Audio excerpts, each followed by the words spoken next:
परभणी जिल्ह्यामध्ये अतिवृष्टी आणि ढगफुटीसारखा पाऊस बरसत आहे।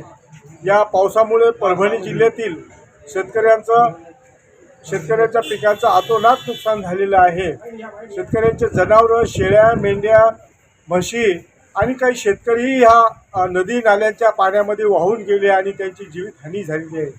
मोठी हानी परभणी जिल्ह्यामध्ये अतिवृष्टीमुळे ढगफुटीमुळे झाली आहे आणि हेच तात्काळ ह्या पिकांचे जनावरांचे पंचनामे करून त्या शेतकऱ्यांना तात्काळ मदत द्यावी अशी आम्ही आज जिल्हाधिकाऱ्यांना भेट घेऊन त्यांना निवेदन दिलेलं आहे। क्रांतिकारी शेतकरी संघटनेच्या वतीनं आणखी काही बँकांनी शेतकऱ्यांच्या पैशाला होल्ड लावला आहे। शेतकऱ्यांच्या पिकांचे मालांचे पैसेही रोखून धरले आहेत आणि बँका शेतकऱ्यांना कर्ज वाटप करत नाही, टाळाटाळ करत आहे। असे प्रश्न घेऊन आम्ही आज जिल्हाधिकारी यांना निवेदन दिलं आहे क्रांतिकारी शेतकरी संघटनेच्या वतीने। सकारात्मक असा प्रतिसाद मिळालेला असून म्हणजे पंचनामे युद्ध पातळीवर सुरू आहेत आणि मला वाटते कालच 75,000 हेक्टरचा अहवाल आलेला आहे।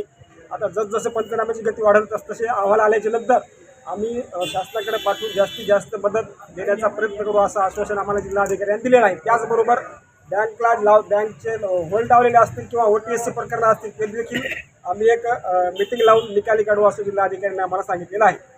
Subscribe now and press the bell icon. Never miss an update.